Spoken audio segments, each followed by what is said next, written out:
ముఖ్యమంత్రి రేవంత్ రెడ్డి గారు ముఖ్యమంత్రి కాకముందే నా మద్దతు అడిగారు, ఇచ్చాను. ఒక కండిషన్ తో సమిట్ పెడదాం.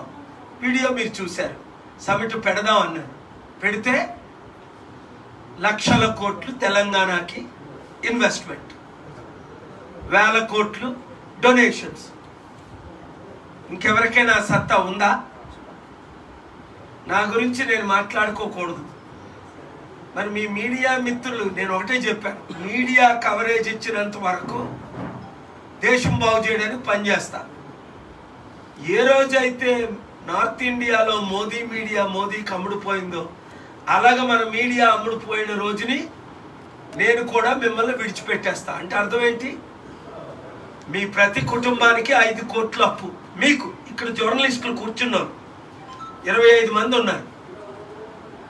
మీ కుటుంబంలో 5గురు ఉంటే 5గురికి 5 కోట్ల అప్పు.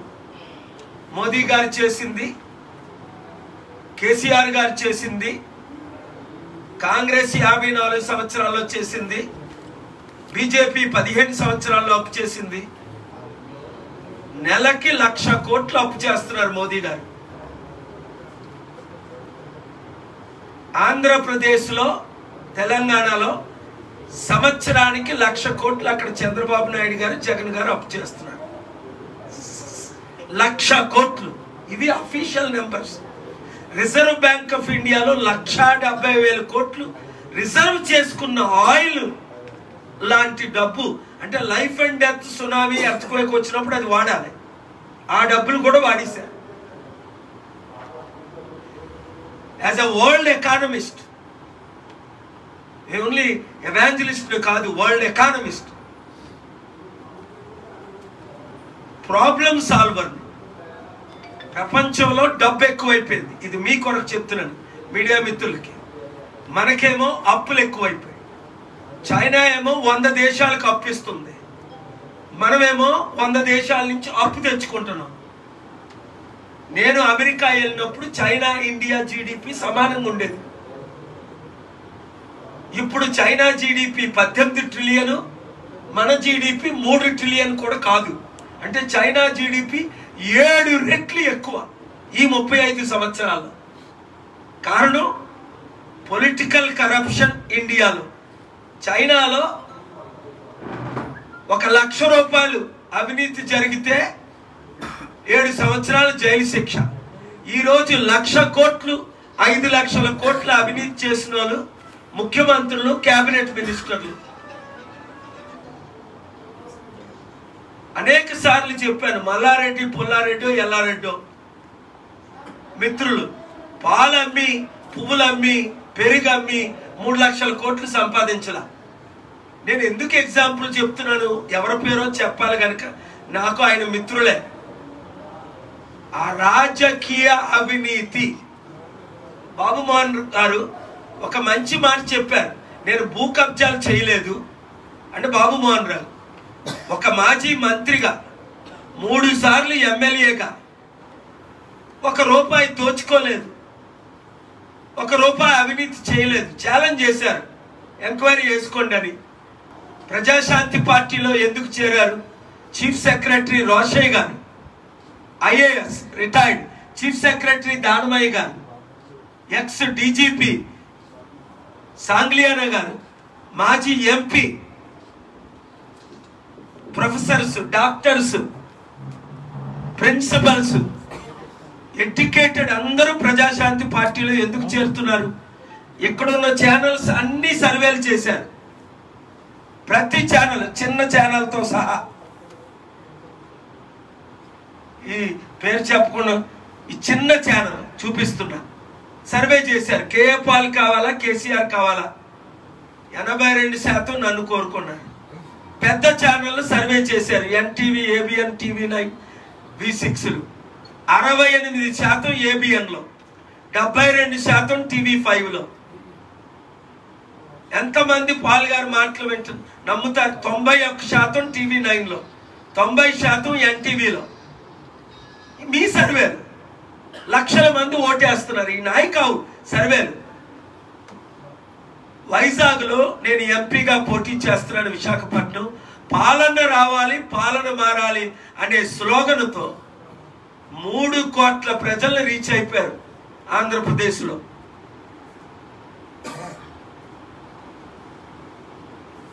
వరంగల్ ఎంపీగా బాబు మోహన్ గారు ప్రజాశాంతి పార్టీలో చేరగానే మేము అనౌన్స్ చేసాం వారు పుట్టినూరైన వరంగల్. ఎందుకు? అభివృద్ధి కొరకు, నిరుద్యోగులు ఉద్యోగాల కొరకు, ఉచిత విద్య, ఉచిత వైద్యం, యూనివర్సిటీలు సదాశివపేటలో కట్టినట్టు, చారిటీ సిటీలో కట్టినట్టు వరంగల్లో ఉచిత విద్య KG to PG, ఉచిత వైద్యం అందరికి. అభివృద్ధి జరగాలంటే కాంగ్రెస్కి 54 సంవత్సరాల అవకాశం ఇచ్చారు, బీజేపీకి 15 సంవత్సరాల అవకాశం ఇచ్చారు, టిఆర్ఎస్ బీఆర్ఎస్ కేసీఆర్ గారికి 10 సంవత్సరాల అవకాశం ఇచ్చారు, చంద్రబాబు నాయుడు గారికి 14 సంవత్సరాల అవకాశం ఇచ్చారు, జగన్మోహన్ రెడ్డి గారికి 5 సంవత్సరాల అవకాశం ఇచ్చారు. మరి ఈ కుటుంబ పార్టీలకి 77 సంవత్సరాలు ఇచ్చారు. మన బీసీలు 55% ఉన్నాం, మన కాపులు 27% ఉన్నాం, మన దళితులు, నేను దళితుడిగా మాట్లాడుతున్నా, దళితుల అమ్మాయిని పెళ్లి చేసుకొని 16% ఉన్నాం. దళితుల్ని ముఖ్యమంత్రి చేస్తానన్నారు కేసీఆర్ గారు. అప్పుడు టిఆర్ఎస్ ఎమ్మెల్యే ఎవరు? బాబు మోహన్ గారు. ఆయన ఎందుకు చేయలేదు? పోనీ టీడీపీ వాళ్ళు చేశారా? పోనీ అంతకీ బీజేపీ సామాజిక న్యాయం అన్నారు. బాబు మోహన్ గారిని దళితుడిని ముఖ్యమంత్రి అభ్యర్థిగా ప్రకటించారా? వరంగల్ టికెట్ ఇస్తానని ఎంపీ టికెటే ఇవ్వకుండా అందరూ చేశారు. అంటే మా బీసీలు, కాపులు, దళితులు అయితే మీరు పట్టించుకోరు. వీళ్ళు క్రిస్టియన్స్ రా, వీళ్ళు ముస్లింలు రా, వీళ్ళు దళితులు రా. అదే 2-3 కులాలకు చెందుంటే మేము పేర్లు చెప్పును, మమ్మల్ని ముఖ్యమంత్రులు చేస్తారు. ఒక కులంలో 12 మంది ముఖ్యమంత్రులు. కులానికి వ్యతిరేకమైతే నేను మద్దతు ఇచ్చిండవని. అయితే ఇప్పుడే మేమేం కోరుతున్నాం, వారు అలయన్స్ పెట్టుకుందాం అంటున్నారు. ఓకే అంటున్నారు బాబు మోహన్ గారు. వారి కొరకు బీఆర్ఎస్ని, బీజేపీని, కాంగ్రెస్ని నేను కోరుతున్నది, వరంగల్ నిజంగా అభివృద్ధి జరగాలి అంటే మేము మొన్న సర్వే చేసాం వరంగల్లో, కాకతీయ యూనివర్సిటీ స్టూడెంట్స్ చేశాం. 3-4 లక్షల మంది, 3,80,000 మంది క్రిస్టియన్ ఓట్ బ్యాంక్ ఉంది.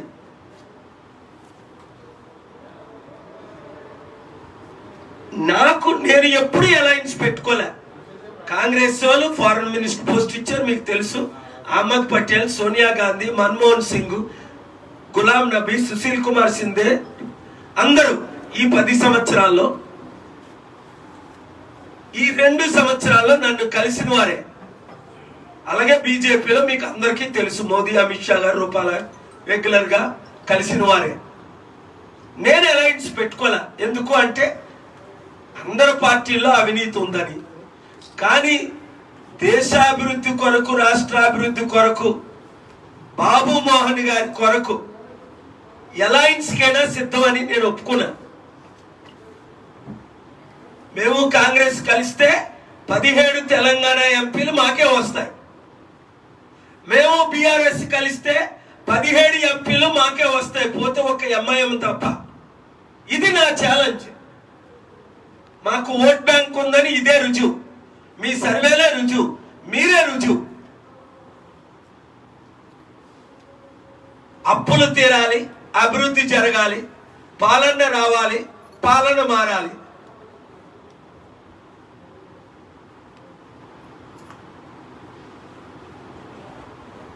ఎలక్షన్లు ఏప్రిల్లో జరగకూడదు, లాస్ట్ ఫేజ్ మేలో జరగాలని ఆంధ్రప్రదేశ్ హైకోర్టులో పిల్లేసా. ఫ్రైడే అడ్మిట్ అయిపోయింది, లిస్టింగ్ కూడా అయిపోయింది.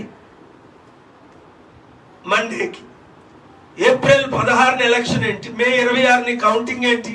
ఈ 40 రోజులు ఈవీఎంలు మునుగోడులో మార్చినట్లు మార్చడానిక?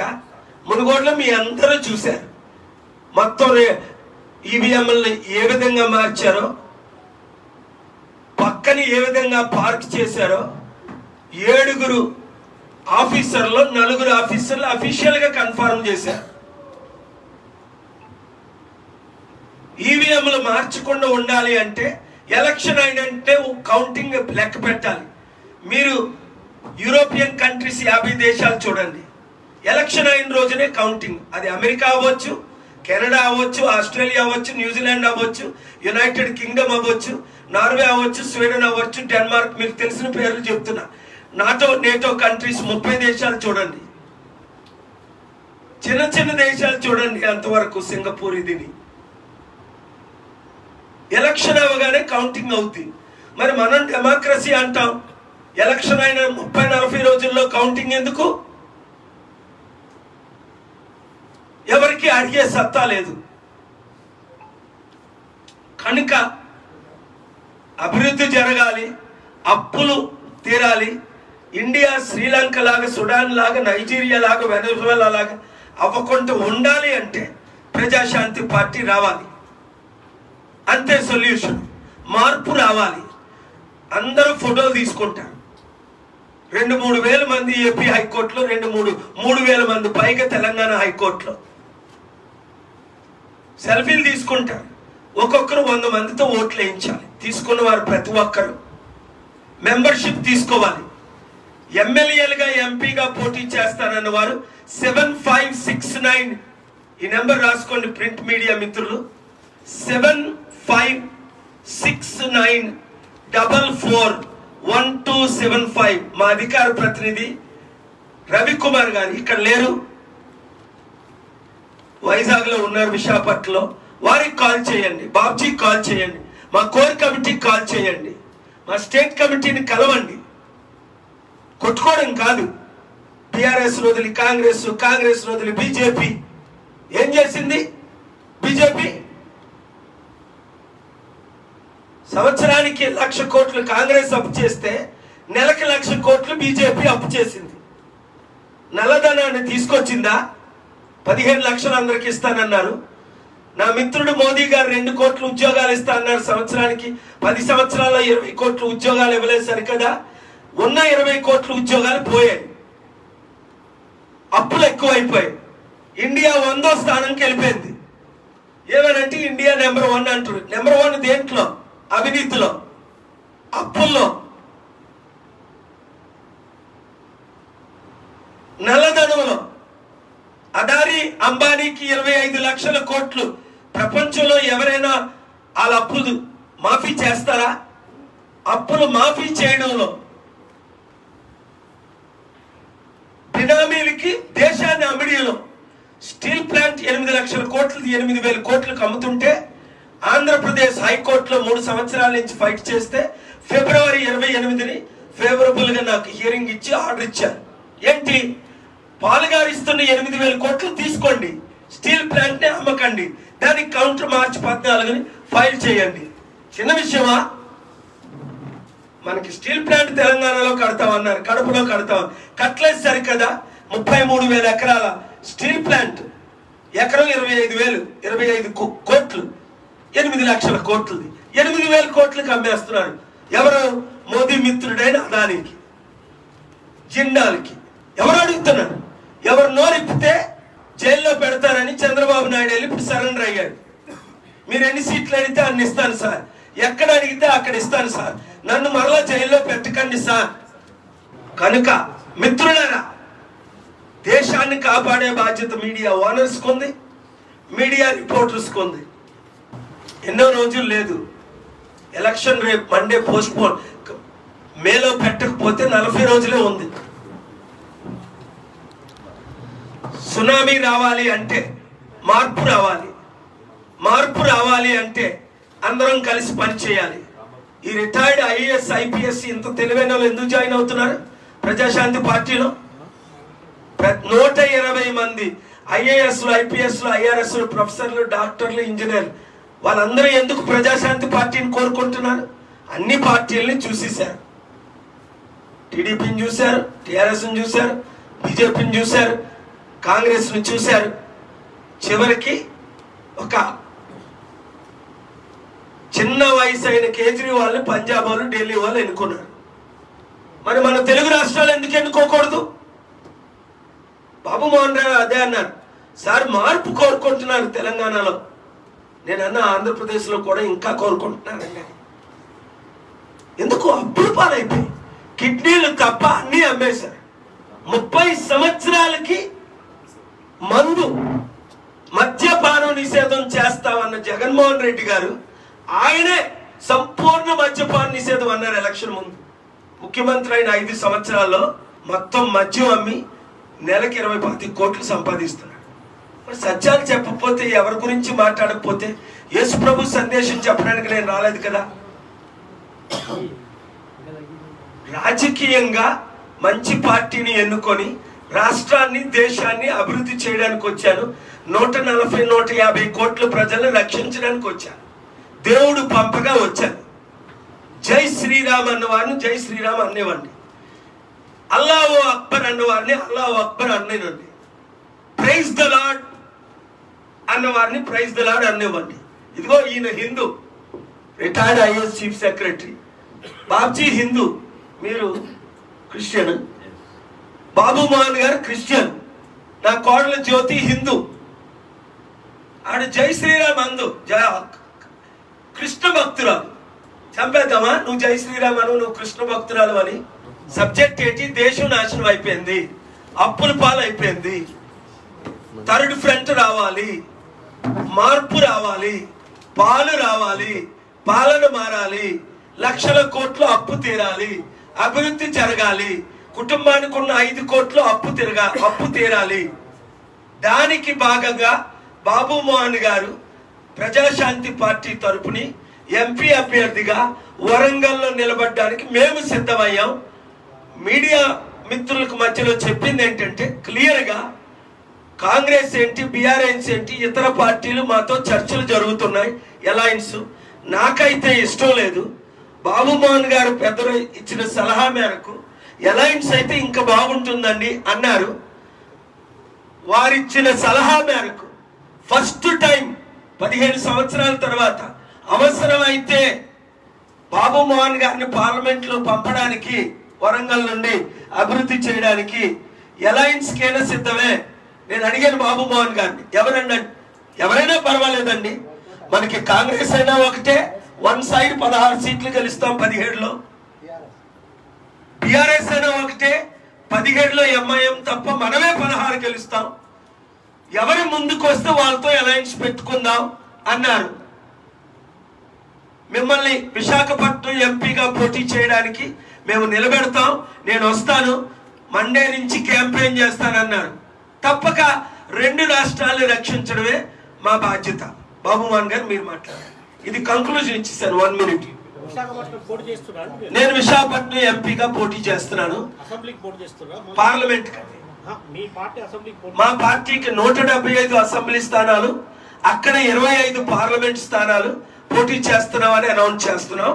ఇక్కడ 17 చేస్తావా, అలయన్స్ తో ముందుకు వెళ్తావా అన్నది బాబు మోహన్ గారి సలహాతో మేము ముందుకు వెళ్తామని స్టేట్ కోర్ కమిటీ కలుసుకున్నాం, మరలా కలుసుకుంటాం. కొద్ది రోజుల్లో నిర్ణయం తీసుకుంటాం.